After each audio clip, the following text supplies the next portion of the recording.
Bonjour à tous, bienvenue sur Lift Talk, le premier podcast dédié à l'univers du street lifting et de la force, où nous abordons des sujets tels que la programmation, la nutrition, les méthodes d'entraînement pour résumer tout ce qui peut vous aider à progresser sans limite, que vous soyez débutant ou confirmé. Nous sommes Marco et Victor, coach et compétiteurs dans le milieu du street lifting. Nous suivons des athlètes également en powerlifting. Si vous avez des questions, n'hésitez pas à les noter lors du podcast et à nous les poster en commentaire. Le podcast est sur toutes les plateformes, que ce soit YouTube, encore Spotify, Deezer, etc. Bonne écoute à vous. Bienvenue à tous pour ce 37e épisode de Lift Talk. Aujourd'hui, il n'y a pas le gros Victor, il n'y a pas le Saiyan Végan, mais deux invités de marque qui vont se présenter. Donc, il y a le gros sac en moins de 104 kilos. Je vois pas de qui tu parles. Voilà, on l'a reconnu, on a reconnu sa voix. Et le petit frère des moins de 94 kilos. Le petit sac, Arides. Le petit sac. Ok, donc aujourd'hui, déjà la semaine dernière, pour faire une petite chronologie, on a fait le podcast avec Victor et Enzo qui nous ont un petit peu donné leur ressenti sur la compétition. Aussi, alors ils n'ont pas trop développé eux ce qu'ils avaient fait réellement, mais en tout cas, je trouvais ça intéressant d'avoir d'autres sons de cloche et puis aussi un retour peut-être un petit peu plus approfondi de votre compétition. On va peut-être commencer par Bilal qui a fait sa compétition, lui, le samedi. Donc, toi, Bilal, déjà, qu'est-ce que tu pourrais dire sur l'organisation générale de la compétition? Qu'est-ce que tu en as pensé, etc. Et voilà. Moi, en termes généraux, j'ai apprécié la compétition. Après, comme tout le monde, on peut chipoter sur le retard. Mais mis à part ce petit point négatif-là, c'était une compétition qui était top. Le règlement était respecté. Il y avait des no-reps quand il fallait y avoir des no-reps. Il y a eu quelques petites fautes. Sûrement, il y a dû y avoir quelques petites fautes d'arbitrage, mais moi, j'ai pas assisté à ça. Donc, ouais, c'était une bonne compétition. Et d'un point de vue aussi plus général, c'est-à-dire les choses qui avaient été mises en place, les améliorations aussi qu'il y avait eu, etc., comparé en 2022, du coup. Qu'est-ce que tu peux dire à ce niveau-là? Moi, j'ai déjà le nouveau matériel. Ça, c'était un bon point positif. La station de Deep, c'était super stable. Euh, Même, il y avait du coup, ça nous permettait d'avoir une station en plus à l'échauffement. Ça, c'était cool. On n'était pas obligé de tous s'entasser sur la même station. Par contre, le petit point négatif, c'est du coup le fait d'avoir les moins de 104 avec les femmes. En fait, j'aurais préféré qu'ils fassent un peu comme Final Rep et mettre quelques catégories d'hommes avec quelques catégories de femmes et le reste le lendemain. Mais bon, ça s'est fait comme ça et puis voilà, c'est tout. Tu étais un laissé pour compte, mon cher Bilal. Tu t'es senti lésé par cette prise de décision de la FNSL? Je te jure. Je me serais inscrit en moins de 94 si j'aurais su. Et toi alors, Ariles, qu'est-ce que t'en as pensé?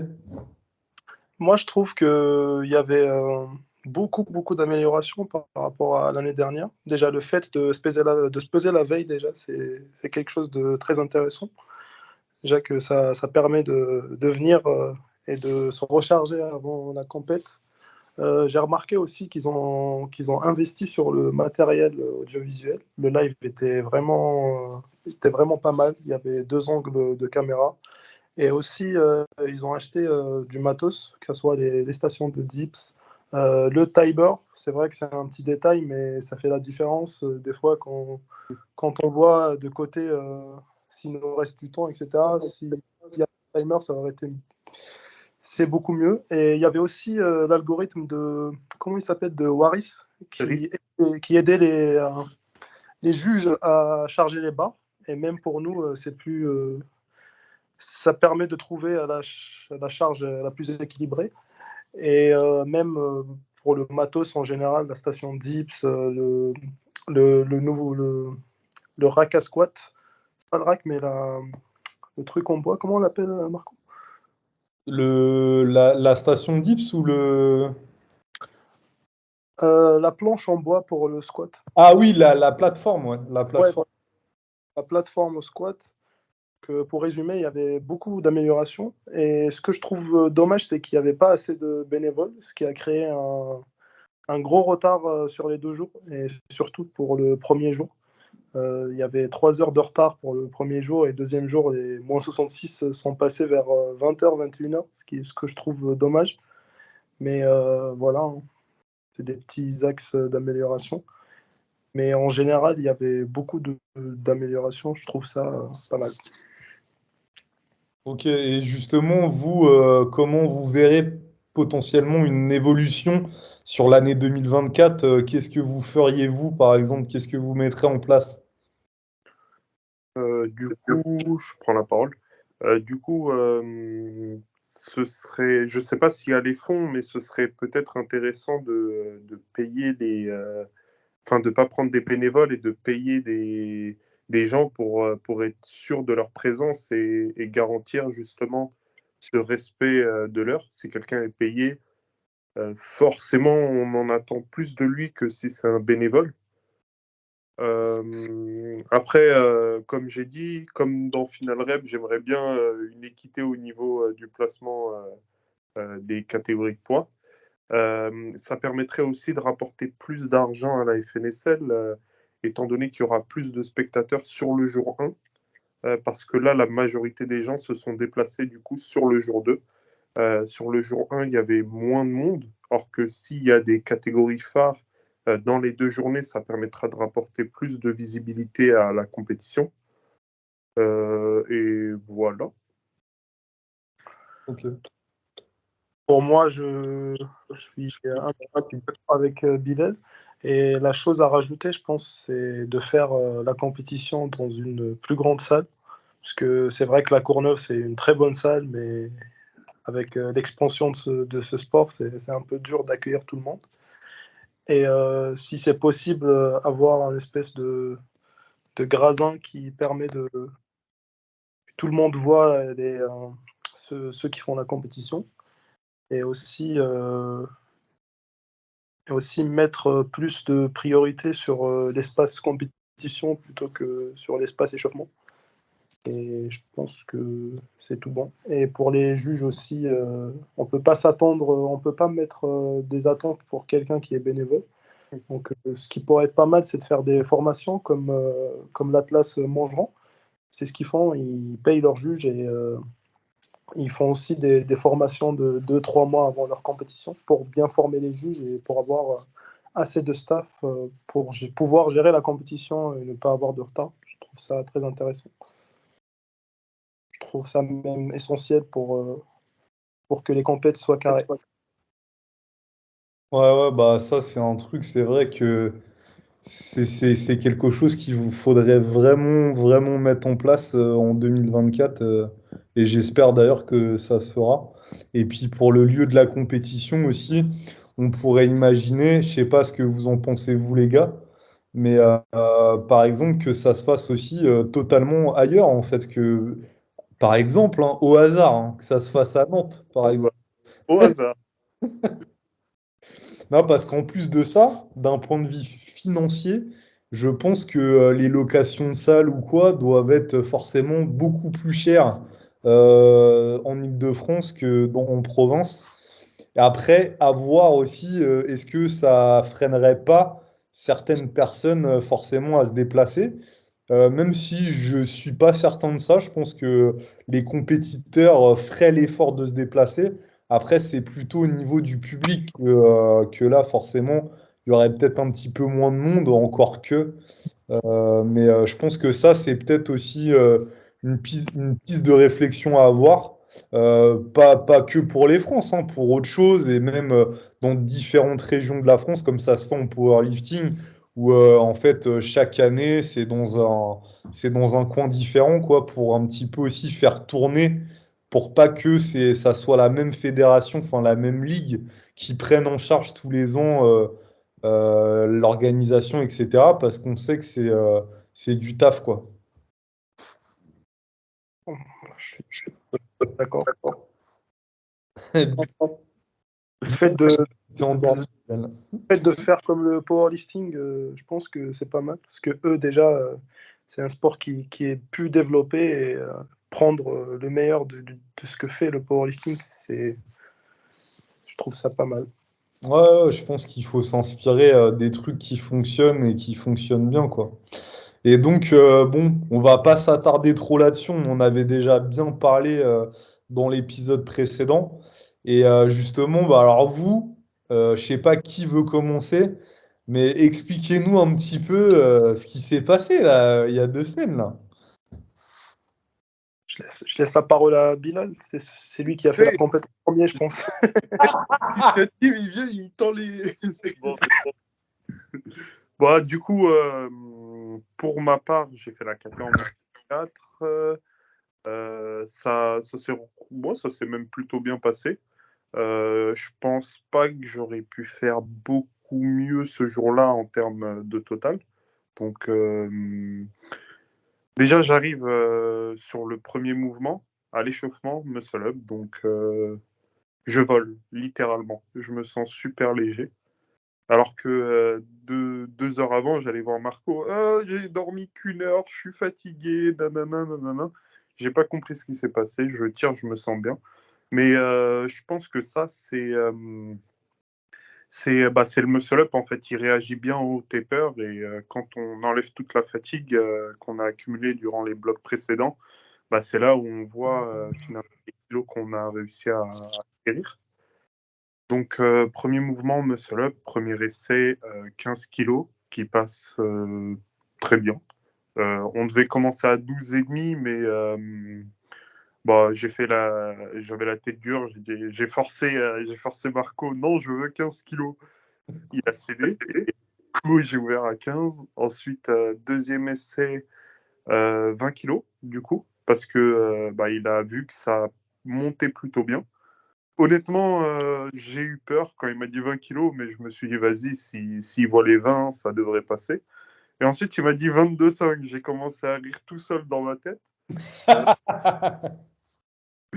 Bon, c'est passé, donc PR comp, donc PR en compétition plus 7,5 et PR entraînement plus 1,25. Deuxième mouvement, traction, j'ouvre à 65, ensuite 70, et je fail la 75 bah, de rien en fait. Il manquait peut-être littéralement 1 ou 2 centimètres. Après, j'ai eu les poignets qui ont tourné au moment de tirer. Malheureusement, on n'a pas la possibilité de mettre de la magnésie en amont sur la barre. On peut seulement en mettre sur les mains. Et moi, la barre de traction sur laquelle je travaille est totalement différente. Dips, j'ai fait 100, 112,5. Ouais, 112,5, 120, 125. Donc, je valide tous mes essais. Et squat, je fais Et sur les dips, du coup, tu fais quoi de mieux par rapport à l'entraînement et par rapport aux compétitions que tu as pu faire? dips. Bah déjà, je ouvre avec un PR comp. Donc, ma meilleure barre en compétition, c'était 110. Là, j'ai ouvert à 112,5. Et ma meilleure barre entraînement, c'était 117,5. Donc, deuxième barre, 120, qui passe bien. Et donc, à ce moment-là, j'étais déjà en PR plus 10 compétition et PR plus 2,5 entraînement. Et dernière barre, 122,5. Donc, honnêtement, je pense qu'il y avait un chouïa plus, mais valait mieux assurer les kilos et se préserver au lieu d'envoyer un grind inutile et de potentiellement rater. Et dernier mouvement, squat. Donc, j'ouvre à 205. En plus, je me sens super bien, mais je ne sais pas pourquoi en compétition, j'ai toute la fatigue accumulée de la journée et les jambes, elles sont limite congestionnées pour rien. Ensuite, deuxième barre, 215. Et troisième barre, reprise de tête avec Marco. Mais 222,5. Non, je veux mettre 227,5. Et au final, Tu les passeras jamais. tu vas voir. Mais je tiens à dire à nos auditeurs que je ne me ferai plus avoir. C'est la première et la dernière fois que je me fais avoir sur le squat. Non, en vrai, au fond de moi, je savais que ça passait pas. Pour être honnête, je savais que ça ne passait pas. Mais la 227,5 me permettait de passer troisième. La 222,5 m'assurait rien du tout. Elle m'améliorait mon total, mais je restais quatrième. Ce que j'ai dit à Marco au début de la compétition, c'est je viens pour la place, je viens pas forcément que pour le total. J'étais à 430 avec la 215 que j'avais faite juste avant. J'étais déjà en PR plus 45 comp. Je lui ai dit, bon, vas-y, laisse-moi tenter. Et je pense que c'est ce qui a joué sur son mental et il a cédé. Bon, je me suis écrasé comme. Bon, je vais pas terminer la phrase. Après, moi, je te le redis, tu m'as surpris parce que tu t'es pas resté en bas. Ouais, on peut dire que PR. je l'ai monté de 2 centimètres, quoi. Et non, bah, en fait, je me suis écrasé au moment du sticking point et j'ai un sticking point qui est un peu haut, mais La barre aussi, elle a roulé en avant vachement, quoi. Ouais. Ouais, mais je l'avais pas. Honnêtement, je l'avais pas. Et voilà. Donc, Donc finalement, toi, la dernière compète que tu as faite, tu avais combien de total? je crois que j'avais fait 386, 385, 385. Et avec une contre-perfo squat, mais 385 quand même. Ok, donc là, tu as fait PR con plus. 45. Ah ouais, putain, ouais, bien. Ok, donc qu'est-ce que tu penses un petit peu de ta compétition globalement, étant donné que voilà, tu es arrivé quatrième des 104 kilos? Est-ce que déjà c'était un truc, t'avais prédit ça en amont déjà? Et enfin voilà, est-ce que c'est quoi un petit peu le mood à la fin de la compétition? Si genre je venais de parler là, on était samedi soir et je te disais bon alors ta compète, t'en penses quoi? Ma phrase qui résume tout, c'était ah putain, les tractions. C'était. Bah, en fait, quand je suis sorti des tractions, c'est ce que j'avais dit à Marco. Je l'ai regardé, enfin, c'est ce que je t'ai dit. Je t'ai regardé et je t'ai dit, je vais les regretter, ces 5 kilos à la fin de la compétition. Et au final, je me suis un peu tourné cette phrase dans ma tête. Pendant un petit moment, je me suis dit, oh, j'aurais dû valider cette barre, ça aurait assuré plus de kilos, une 222,5 au squat. Elle serait passée, ça aurait gratté la troisième place. Mais en vrai, c'est avec les si on refait le monde et bah, en soi, comme je t'ai dit, j'ai PR plus 45, je peux pas vraiment me plaindre. Donc, je suis content. Je dirais pas que je suis satisfait, mais je suis content de ce que j'ai fait. On a toujours du mal, je pense, à être satisfait à 100%, quoi. Et alors et toi, Ariles? Donc, pour moi, déjà, je vais commencer la journée d'avant, le samedi. C'est arrivé vers midi et j'ai fait ma pesée. J'étais à 92,8 kg avec vêtements. Donc en vrai, j'étais à 91,5, etc. Déjà, j'étais un peu en confiance parce que mes PR que j'ai passés à la FNSL traction et à l'entraînement aussi pour le muscle up, etc., je les ai passés au même bodyweight, entre 91 et 92. Du coup, je suis venu histoire de voir un peu le premier jour de compétition et aussi pour voir Bilal et la team. Il n'y avait que Bilal en moins 100 cut normalement. Ouais. Du coup, j'étais allé voir la compétition, mais je me retenais un peu de ne pas trop crier, etc., pour garder mon énergie. Et après, je suis parti avec Enzo, Julien et dans la voiture pour aller au Airbnb. À la base, je voulais dormir à 21h, histoire d'avoir un bon sommeil, etc. Et, de... Et de 21h vers minuit à peu près, j'y arrivais pas, franchement, j'y arrivais pas à dormir, il y avait trop de hype, etc. Et vers minuit à peu près, il y avait un petit combat de lutte On a raté entre, ce final. entre Joris et Hugo, si je m'en souviens bien.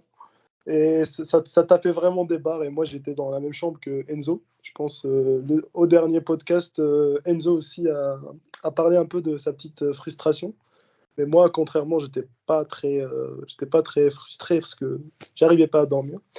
Et puis, on s'est réveillé le lendemain pour partir à la compétition. Moi, j'étais fatigué toute la matinée.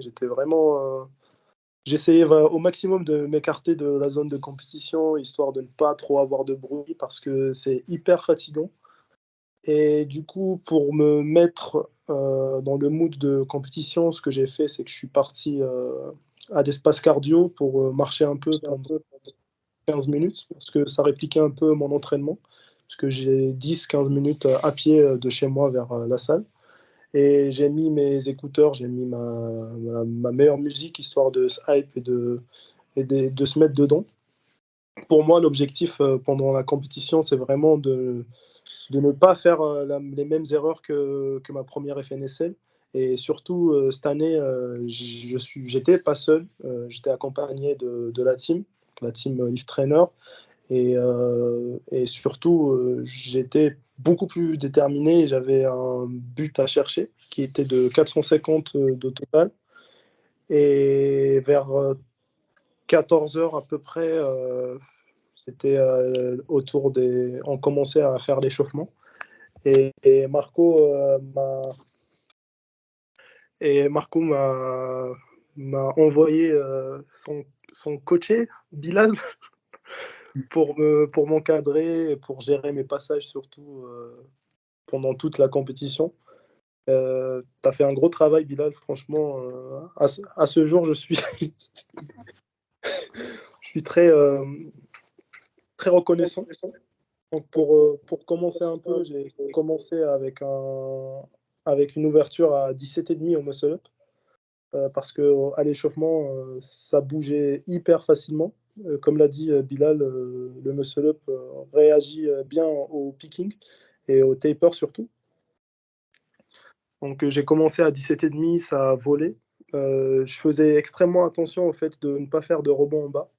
Donc première répétition, j'étais à 17,5 et ça a passé facilement. Vraiment, j'aurais pu faire 3 de plus, je pense.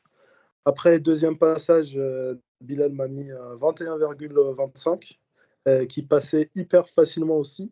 Sauf que le juge a spoté un espèce de rebond en bas du mouvement et ça m'a mis un no-rep. Moi, j'étais toujours hyper confiant, mais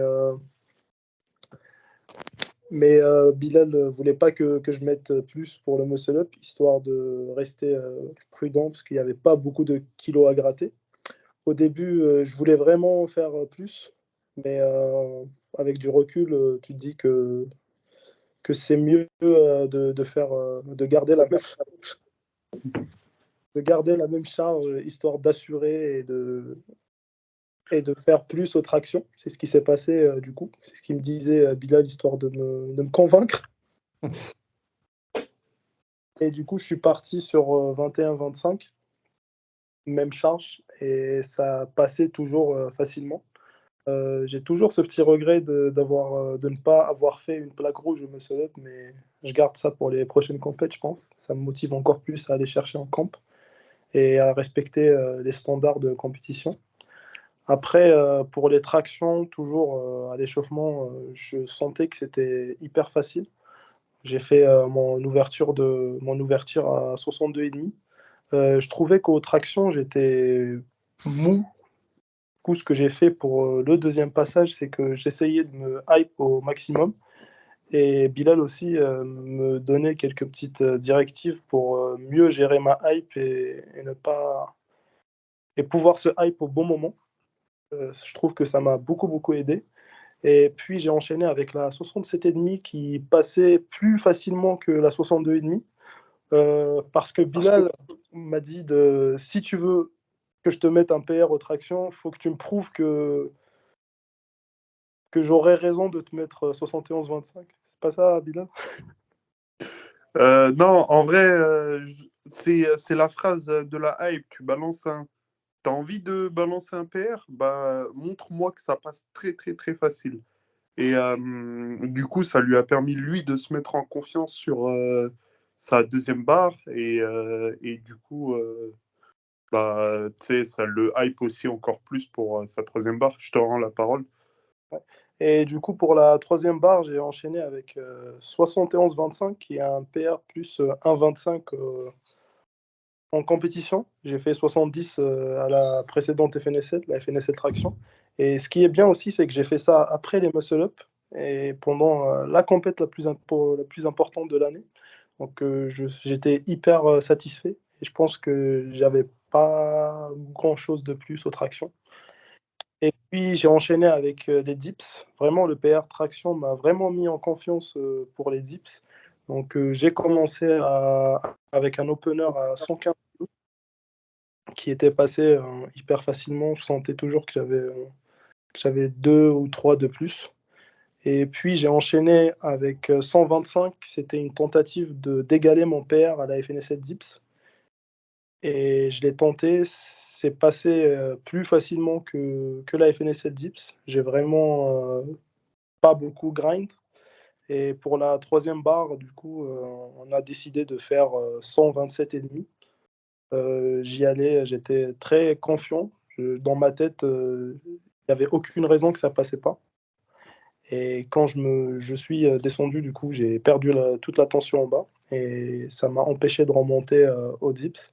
Je me disais qu'il y avait que 2,5 kg, il n'y avait aucun souci. C'était un fail, c'est pas grave, hein. Ce que je me disais, hein, ça m'a pas empêché de continuer à la compétition. Et ce qui était bien, c'est que j'avais eu 0 no-rep au dips par rapport à l'année dernière. Et puis, on a enchaîné avec le squat. Le souci avec le squat, c'est qu'il n'y avait pas beaucoup de temps pour l'échauffement. Et toutes les personnes et tous les athlètes en moins 94 étaient dans le rush pour faire leur échauffement et pour pouvoir commencer la compète, les squats du coup. Du coup, j'ai commencé avec mon opener à 205 kg, même opener que Bilal. Et moi, je sentais que ça passait facilement, sauf que j'ai pas eu l'adepte. J'étais en parallèle, il me manquait que quelques petits centimètres pour remonter. Et ça, par contre, ça m'a mis beaucoup, beaucoup la pression, surtout que Bilal m'a mis 215 en deuxième barre, une barre que j'ai jamais faite. Du coup, j'étais en stress, mais je voulais pas mettre moins, parce que je voulais quand même gratter des kilos et gratter des places. Et je voulais aussi ma 220 en troisième barre. Je me suis dit, je commençais à me hype, à être dans ma musique. Je faisais vraiment. J'ai jamais été aussi hype et stressé dans ma life en tant qu'athlète de streetlifting. Donc vraiment, j'étais en mode full focus. Et pour la deuxième rep, pour le deuxième essai, du coup. Comment? Tu as dit quelque chose, Marco? Non, non, du tout. Ok. Je disais pour le deuxième essai, j'ai commencé, j'ai sorti la barre. Je sentais que c'était lourd quand même. Après, je suis redescendu. J'étais vraiment focus sur le fait de descendre assez bas. Mais il y avait Bilal aussi à côté pour filmer méticuleusement la rep, histoire de ne pas avoir de mauvaises histoires. Et j'ai quand même réussi à remonter la 215 sans vraiment grinder, alors qu'à l'entraînement, j'ai passé 210 en RPE 10 et dans la dernière semaine de picking. Et j'étais vraiment hyper content et ça m'a mis en confiance aussi pour la troisième barre. Et Bilal me disait, s'il te plaît, s'il te plaît, s'il te plaît, mets 217,5. Du coup, j'ai écouté le coach du jour et j'ai mis 217,5 qui est passé. J'étais vraiment. J'ai grindé de ouf quand même, mais c'est passé. Je pense que j'en avais pas plus. Donc Bilal a vraiment bien géré. Pour moi, j'étais hyper content de ce que j'ai fait à la compète parce que l'année dernière, j'ai fait 347,5 en total. C'est un plus 80 et quelques. Une broutille. Pas mal. Ouais, ouais, bah, en tout cas, moi, ce que j'ai à rajouter, enfin, tu l'as déjà dit, mais j'observais, moi, de l'extérieur, j'ai trouvé ça génial, l'alchimie que vous aviez ce jour-là, toi et Bilal. Parce que Bilal, il t'a bien cerné aussi au niveau de la personnalité et au niveau de ce qui allait te motiver à l'instant T. Je sais que tout le monde ne réagit pas pareil. Il y en a, ils vont réagir avec l'ego. Il y en a, va plus falloir les rassurer, etc. Et je trouve vraiment qu'il a eu les bons mots. Et d'ailleurs, c'est ce que je lui ai dit après, par la suite. Et toi, j'ai pas eu le temps de te le dire. Mais je trouvais que là, pour cet événement-là, Bilal, il était l'homme de la situation, en fait. Tu vois? Vraiment. Totalement d'accord. Et j'ai fait, putain, ils forment un sacré bon duo, tu vois. Moi, je veux voir après le match retour, Ariles qui coach Bilal, tu vois. Ça aussi, ça peut être pas mal. Après, je dois passer, moi, et c'est Bilal qui doit passer le lendemain.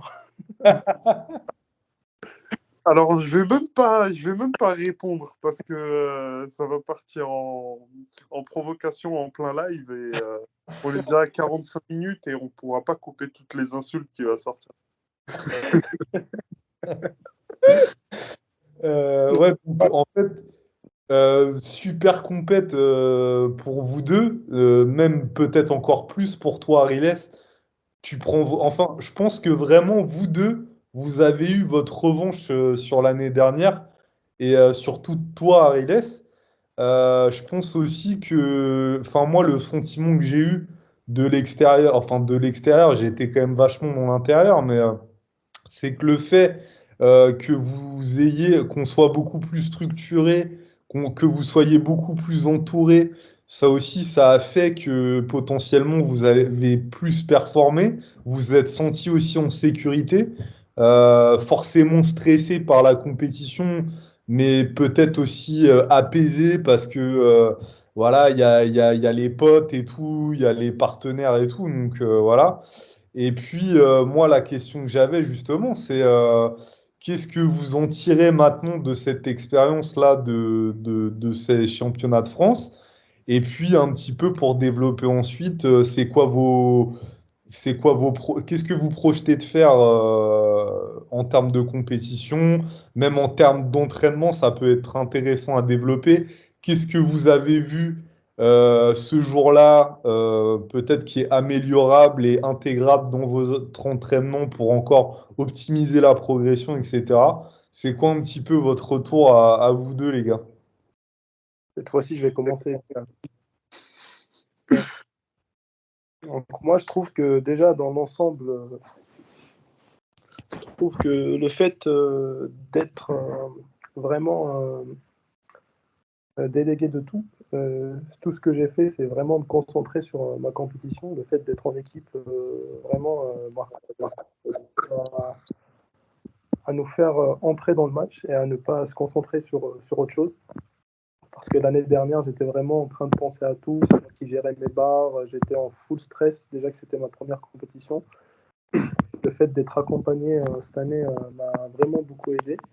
Et aussi, je trouve que l'expérience est très très positive. Parce que je trouve que dans le streetlifting, ce qui est bien, c'est que c'est un sport de partage, même si c'est un sport individuel, il n'y a pas cet environnement toxique de rivalité où les gens essayent de se tirer vers le bas, etc.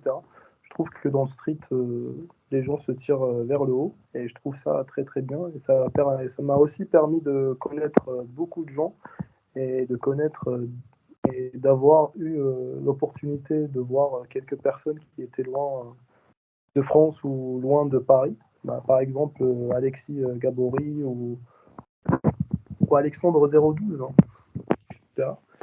Et par rapport aux défauts techniques que j'ai constatés à la FNSL, du coup, au dips, je trouve que je perds toujours cette tension bas. Et au squat, je trouve que je pars un peu trop vers l'arrière quand je squatte. Donc, c'est des petits défauts techniques que je dois corriger en off-season. Donc, justement, ce que je vais faire pour les prochaines semaines, c'est que je vais partir sur des blocs de construction où je vais faire beaucoup plus de l'hypertrophie et du travail technique sur les dips et sur le squat. Par rapport au muscle-up, je vais essayer de faire beaucoup plus de volume, vu que c'est quelque chose que je n'ai presque jamais fait pendant mes prépas. Et après, je partirai par rapport. Ça dépendra des échéances, si elles sont loin ou pas. Je vais essayer de switcher vers un bloc de force 2-3 mois avant une compétition. Et voilà, je pense. Est-ce que j'ai quelque chose à rajouter Non, non, c'est déjà bien. En gros, pour l'instant, tu sais pas trop quelle compétition tu vas faire parce qu'on n'a pas les dates. Mais C'est ça. potentiellement, ça serait en réalité ouais, les championnats de France déjà de l'année prochaine, j'imagine. Ou s'il y a. J'ai vu aussi que Final a, a sorti des dates pour des qualifications à Final Rep. Ouais. Je pense faire ça s'il n'y a pas une compétition avant aussi. Et j'ai eu des rumeurs aussi en disant que la FNSL va être. Les dates de la FNSL vont changer. Ils essayent de faire ça avant Final Rep. Donc je ne sais pas encore. Mais pour l'instant, je suis en roue libre. Je reprends l'entraînement la semaine prochaine. Et voilà. Parce que là, tu t'es pas entraîné depuis ou c'est comment? J'ai fait 2 séances. Lundi passé, j'ai fait un max bench, un RM au bench. Ça fait Et si combien? Ça fait je sais pas combien? si vous avez vu la rep, je l'ai posté sur Threads, mais c'était le bench le plus moche que j'ai jamais fait, je pense. J'ai fait 140 kilos. Ok. Nul. Mais j'ai eu trois rebonds en compète de power. Ils vont même pas me mettre un oreille, ils vont me dire va chez toi. Ok, ok. Bon, alors, et toi, Bilal, raconte-nous. Par rapport au... Tu peux reposer la question, la toute première question, je l'ai oubliée. Vous pouvez reposer la question, s'il vous plaît. Non, alors la question initiale, c'est en gros, qu'est-ce que t'en as tiré là comme expérience et qu'est-ce que tu modifieras sur tes entraînements? Euh, quelle échéance tu projettes de faire? Enfin, quelle compétition tu projettes de faire? Et qui est aussi peut-être le truc que je pourrais rajouter, c'est quel sentiment tu as? Comment ça a changé un petit peu ta perception des choses? Comment tu vois l'avenir maintenant dans le street lifting? Donc déjà, ce que j'en ai tiré, bon, ça va s'apparenter à un petit peu un hors-sujet, ce que je vais te dire, mais j'ai compris l'importance du muscle-up. En fait, j'ai l'impression que le muscle-up, c'est le mouvement justement qui va te mettre en confiance ou non pour rentrer dans ta compétition. Et là, le fait d'avoir PR sur le muscle-up, alors certes, sur le total, ça n'a pas eu un énorme impact, mais par contre, mentalement, j'étais super bien sur le reste. Donc déjà, ça, c'est un truc que j'ai appris durant cette compétition. Ensuite, au sujet de ce que je dois modifier sur mes entraînements, malheureusement, j'ai un profil où je suis équilibré. J'ai aucun point fort et j'ai aucun point faible. Je suis dernier nulle part et je suis premier nulle part. Du coup, je suis niqué pour les only, mais, mais en fait, du coup, il faut que je maximise mes gains sur tous les mouvements. J'ai beaucoup de marge sur encore tous mes mouvements. Et du coup, ça va être principalement des défauts techniques, ce que je dois bosser. Encore la stabilité au dips, même si ça s'est nettement amélioré. Sur les tractions, je pense que je vais repasser pouce en dessous. Ça m'évitera de glisser sur des barres bah, comme à la FNSL. Sur le squat, euh, honnêtement, je sais pas si j'ai. Enfin, on a tous des défauts techniques, mais je les vois pas sur mon squat. Et sur le muscle-up, va falloir maximiser sa force en tirage encore plus pour tirer encore plus fort. Donc voilà. Et au sujet des échéances, pour les échéances, comme je t'ai dit, j'aimerais faire de l'international cette année si je progresse assez pour, histoire de mettre une fessée à Riles dans sa catégorie. Et, ouais, du coup, Je pardon? pense c'est beaucoup pour atteindre ma catégorie, hein. Non, je me suis pesé à 96 habillé. Je pense descendre en moins à 87. Pendant la FNSL, je voyais tout le monde, je voyais tous mes concurrents, ils ont 1m95, tous balèzes, stock, etc. Et moi, j'étais en train de les regarder comme ça. Après, dans le sport de force, on dit que plus tu es petit dans une catégorie, plus tu peux avoir de masse musculaire. Bon, on est en train de faire un autre podcast, là. On se retrouve vendredi prochain.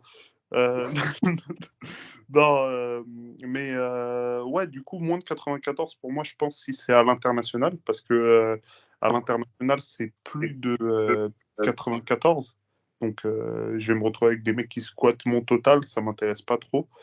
Euh, Du coup, ouais, moins de 94, et voilà. Ce sera du coup FNSL sûr. Euh, une qualif pour Final Rep si jamais Final Rep, si jamais la FNSL ne devient pas une qualif pour Final Rep. Et, et, Final Rep si je me qualifie. Ok. Donc là, toi, Bilal, tu redescendrais de KT pour une compète internationale. Et toi, Ariles, c'est sérieux quand tu dis que tu veux descendre en moins de 87? Oui, c'est sérieux, oui. Parce que je trouve que je suis un peu gras quand même. Et que ma vraie KT, c'est le moins 87.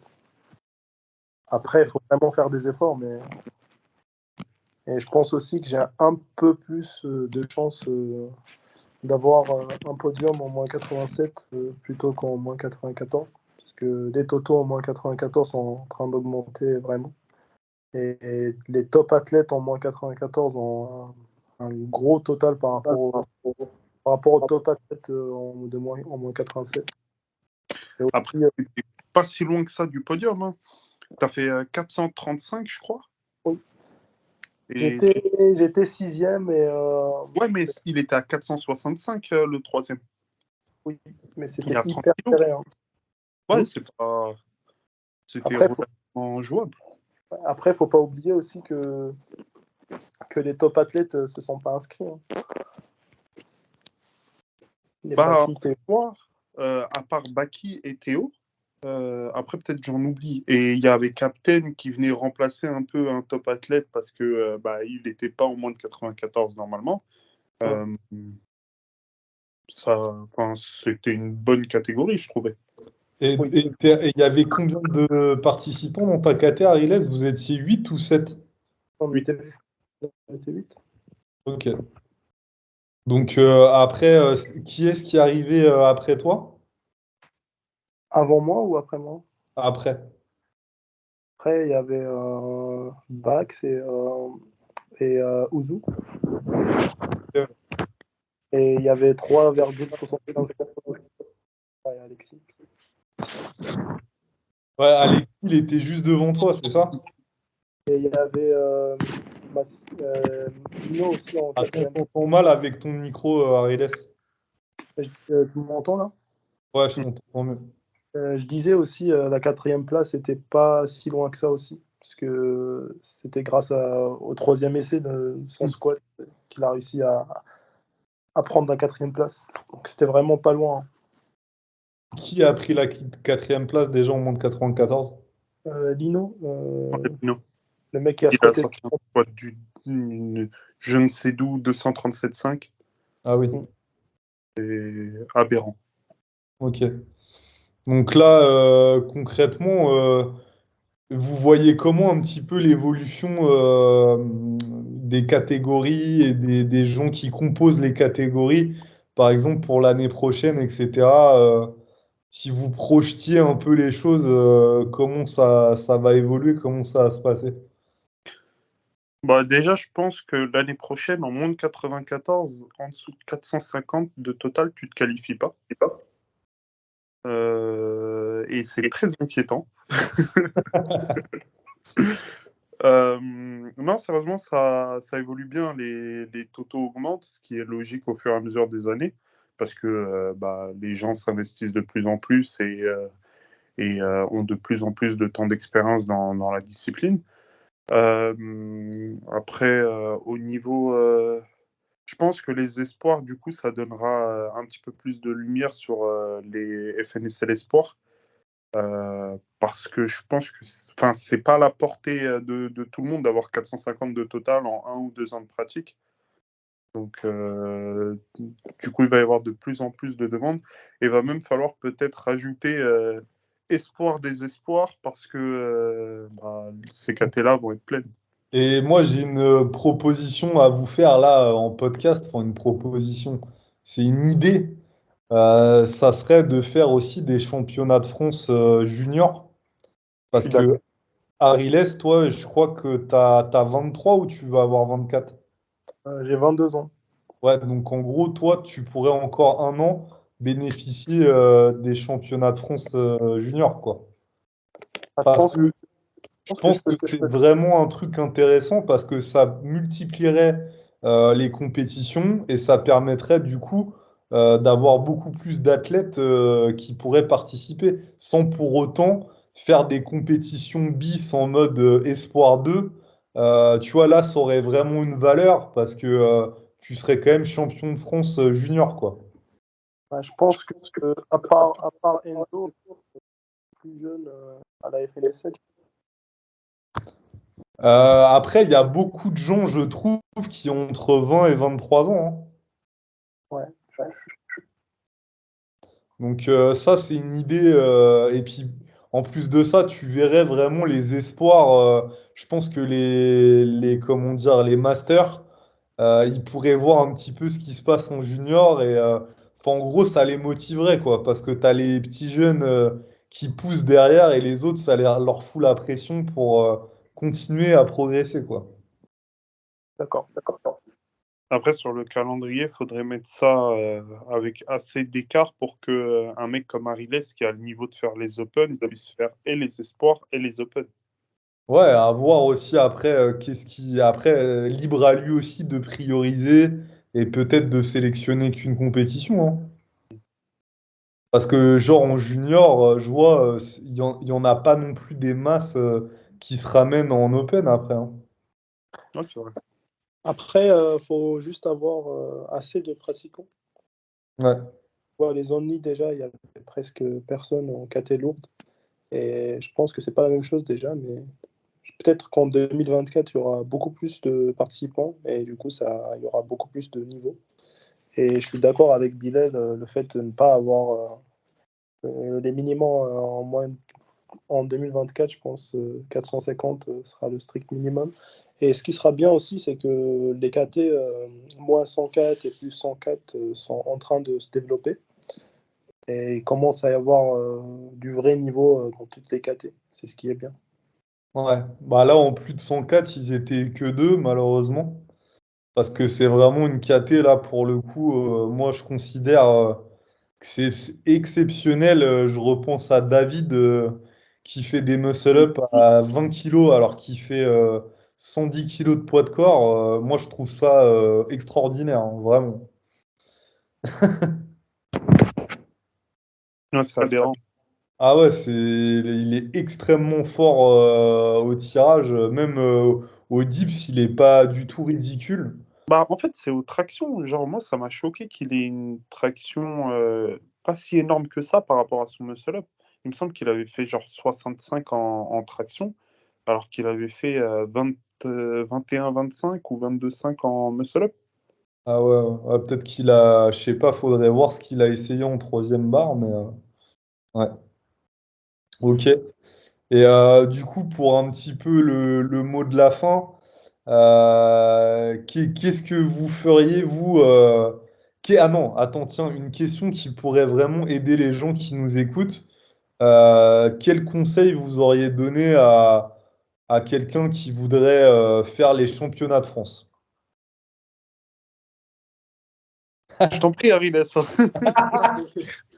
Bah, je pense que faut essayer de gravir les échelons progressivement, essayer déjà de se construire une bonne base et voir déjà son niveau, et essayer d'être réaliste. Parce que c'est vrai que pour la majorité des gens, surtout pour les débutants, le fait de participer à une FNSL après une année de pratique, c'est plus compliqué qu'avant, parce que déjà le sport il s'est développé par rapport aux 2 premières années là, qu'on a vécues.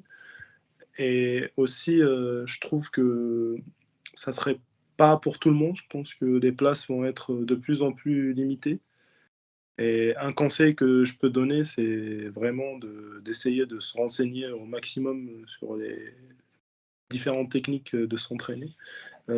Prendre un coach aussi, c'est hyper bénéfique. Ça permet de raccourcir un peu la durée de progression, et aussi éviter les petites erreurs stupides. Et quoi d'autre? Et je trouve travailler et essayer d'optimiser les 3 facteurs essentiels qui te permettent à progresser. Donc, l'entraînement, la nutrition et le sommeil. Et voilà, je pense. Ok. Et toi, monsieur le quatrième français moins de 104? Bah, en fait, j'ai pas trop de conseils à donner là-dessus parce que je fais partie de la génération qui a eu la chance de pouvoir participer à toutes les FNSL et qui a augmenté son niveau au prorata du niveau de la FNSL. Donc, j'ai pas vécu en fait ce fait-là d'arriver avec directement à haut niveau. Maintenant, si je dois en donner un, je dirais ouais, comme Ariles, pas forcément viser un total compétition tout de suite, mais juste viser un 300 kilos pour commencer, puis 340 kilos, puis 360 kilos, et augmenter progressivement. Parce que si tu es un moins de 80 kilos, bah, tu vois les totaux en moins de 80 à la FNSL Open, ça va te désespérer l'histoire. Ça a des totaux à 500 en moins de 80, c'est aberrant. Mais ouais, se fixer des objectifs réalistes et à portée de main à court, moyen et long terme, et travailler là-dessus jusqu'à avoir ce niveau-là. Ok. Bon, Après, bah, ouais. Tu allais dire un truc, Ariles? je peux juste rajouter un truc. Moi, je trouve que les gens, les débutants en général, essayent d'aller un peu trop vite. Je pense que c'est un problème des réseaux sociaux, le fait de faire des max, des 1 RM presque tout le temps. Je trouve ça un peu dommage. Et le conseil aussi que je peux donner, c'est essayer de prendre du temps pour construire une bonne masse musculaire et aussi des bons réflexes techniques. Parce que c'est ce qui peut permettre de progresser rapidement du coup. Ouais, parce que toi, pour rappel, donc Ariles, en gros, toi, tu faisais du basket à bon niveau, Ouais. plus jeune, et tu as commencé la muscu aussi assez tôt, je crois. Ouais, j'ai commencé à l'âge de 16 ans à peu près, mais je faisais que du renforcement musculaire, hein. Voilà. Et j'ai vraiment commencé à l'époque du Covid. Et j'ai commencé à faire des tractions et dips avec les moyens du bord, hein, les poids de chantier, etc. Et tout. Et j'ai commencé le lifting en fin 2020 à l'ouverture des salles. Quand j'étais à Honère-la-Courneuve, quand j'ai vu les Abdou DZ, etc. Et tout. Et moi aussi, j'ai eu la chance de pouvoir participer au FNSL lorsque le niveau n'était pas hyper haut, surtout pour les catés lourdes. Et comme Bilal, j'ai eu la chance de progresser en suivant la progression du sport. Ok. Ouais, et toi, Bilal, tu as fait beaucoup de sports de combat avant. Ouais, Et je suis issu d'une famille où le papa nous envoyait nous bagarrer avant de savoir marcher. Donc, j'ai boxé de mes 10 ans et demi, 11 ans, jusqu'à mes... Et avant ça, je faisais un peu de judo, mais jusqu'à mes 18 ans. Et de mes 17 ans à mes 19 ans, j'ai fait de la muscu. Et ensuite, je suis rentré en tant que pompier de Paris. Et c'est un métier où on fait beaucoup de sport au poids de corps. Donc, beaucoup de traction, beaucoup de dips, beaucoup de pompes, beaucoup de courses à pied aussi. Et du coup, c'est là où j'ai commencé à me renforcer spécifiquement sur ces exercices-là pour être au top à la caserne et pas forcément en salle de sport, c'était surtout pour la caserne. Et ouais, et ensuite, confinement, Covid. Là, je me suis entraîné dehors au parc de Street et j'y ai pris goût. Quand les salles ont réouvert, j'ai fait pareil en rajoutant du poids progressivement. Et voilà. Ok. Bon, bah, c'est cool. Bah, on va clore le podcast ici. En tout cas, pour moi, c'était important de vous avoir sur le podcast parce que je suis convaincu que vous allez inspirer pas mal de monde. Et votre parcours aussi, il est hyper intéressant. Ce que vous avez développé là, les erreurs à pas faire, etc. Ce que vous avez vécu le jour de la compétition, ça peut donner aussi énormément de la motivation. Et ce que je peux rajouter, moi, à titre perso, parce que je vous connais bien sûr sportivement, mais aussi à l'extérieur, et que moi, c'est des valeurs enfin, en fait, vous incarnez des valeurs qui sont hyper importantes, parce que c'est du travail. Je considère, on va dire, enfin, vous êtes plutôt doué par rapport à la moyenne, mais vous n'êtes pas non plus des ultra doués. Et c'est vraiment le travail qui a fait ce que vous êtes maintenant. Et ça, le fait de le transmettre là aujourd'hui sur le podcast, je trouve ça voilà, inspirant et intéressant pour les plus jeunes qui nous écoutent. Et voilà. Donc merci les gars en tout cas. Et puis bah, de toute façon, on se fera d'autres épisodes après les championnats du monde. Avec plaisir. Merci pour l'invitation, Marco. Bah, de rien. Ça a été un plaisir. Par contre, j'espère qu'on refera le même podcast avec la même ambiance après Final Cut. Ariel, il dort, il a tout éteint. Parce Non, il y a que pas de le truc qu'on n'a pas dit, parce que ça, on l'a un petit peu mis de côté, on l'a occulté, c'est que avec la team, l'ambition de base, c'est qu'on soit une équipe internationale. Parce qu'actuellement, il n'y en a qu'une en France qui a le monopole. Et on compte justement ne pas se laisser faire. Les galactiques, Hein? les galactiques, on vise l'infini et l'au-delà, comme tu le disais. Exactement. Ok, bah les gars, merci pour tout. Je vous souhaite une bonne soirée et puis on se dit à la semaine prochaine pour un nouvel épisode. Salut. Allez, bon, ouais. Salut.